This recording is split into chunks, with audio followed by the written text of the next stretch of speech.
This video is supposed to be an extension of one video that I did making homemade broth. So I did a part 1 broth making.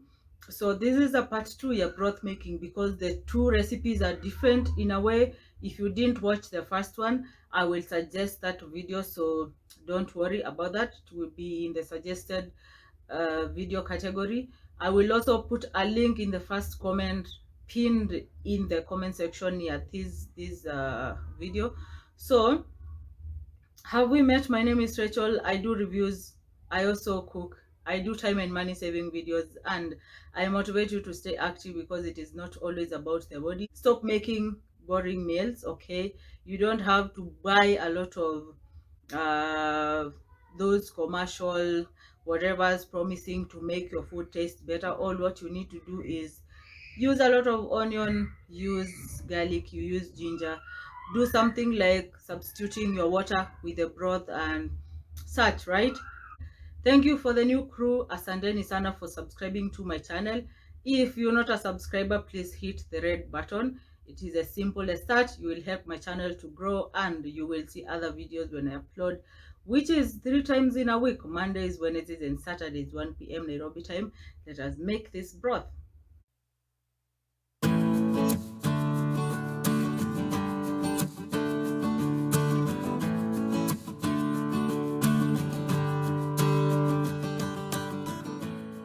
I have the bones. So what we do is to get the bones ready for roasting. You can decide to clean these or pick a vileziko, but it is good when you resort to cleaning them, because you can never know what is on top.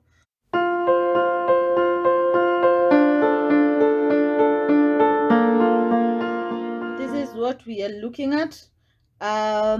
You need to know how you expect your beef broth to be. The more you roast them, the more they darken, the more they are going to give you some darker broth. So medium roast will result to medium color kwa broth yako, the same way na ukiziroast sana. So we are aiming for just like a medium roast. You can decide to discard the mafuta or cook with it. What I do is to cook with it, and then it is solidify, then I remove the excess, because for some reason it will flavor our broth.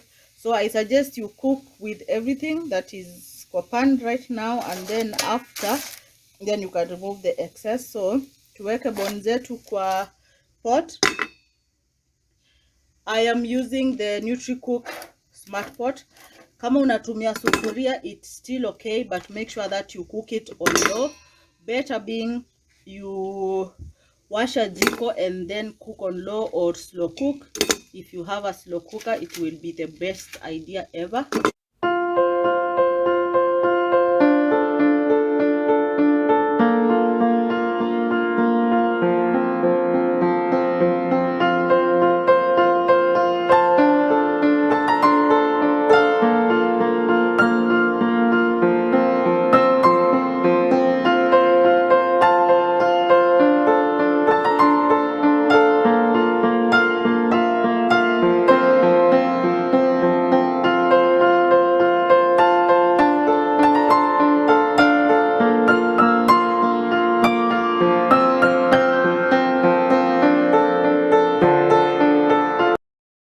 In there we do our apple cider. I am using White House. You can do kawaida vinegar. I saw somewhere that it works the same.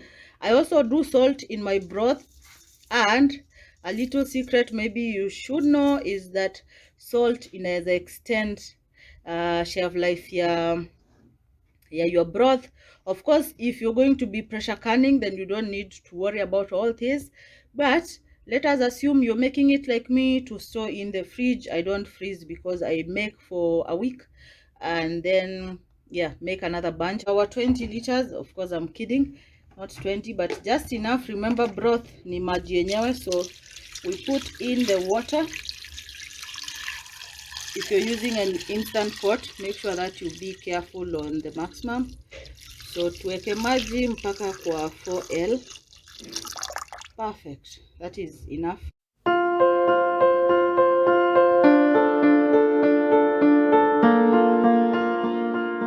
Open open the pot to see how this looks like, and definitely you can see this is different from the other broth recipe that I gave you, because of one reason: the bones are roasted. So what we're going to do is we are going to sieve this and put in our jars.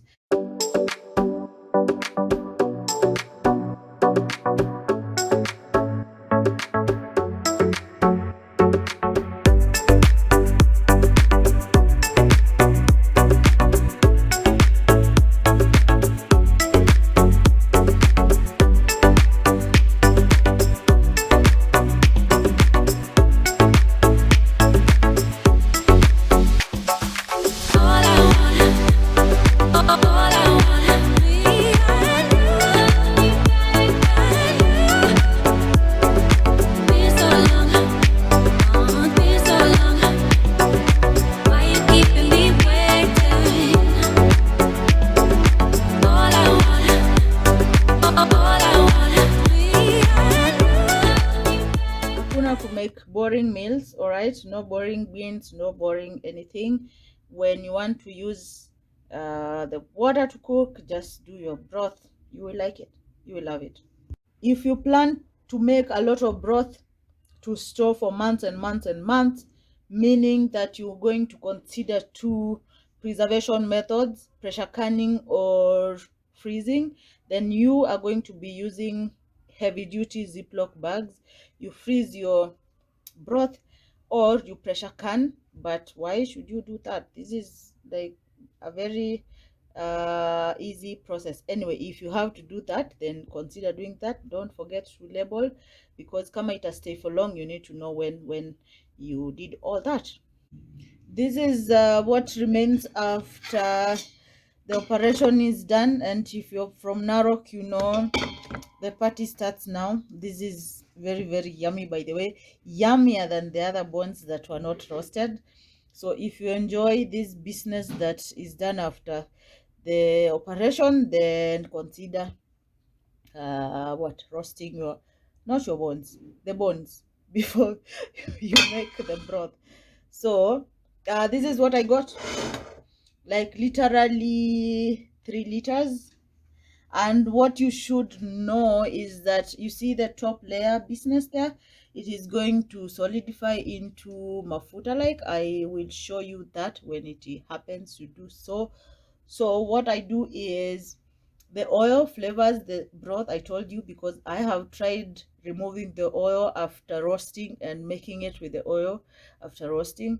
So it is solidify, that is when I remove it, and then I'm left with pure broth, with of course minimal fat deposits. So let us keep it this way. I refrigerate mine, I don't freeze it, because I don't make it to last for long. I make broth kama ya a week. So I alternate making like the one without roasting and the one where I have to roast like this, depending again on the meals that I plan to cook, because I don't meal prep, I meal plan.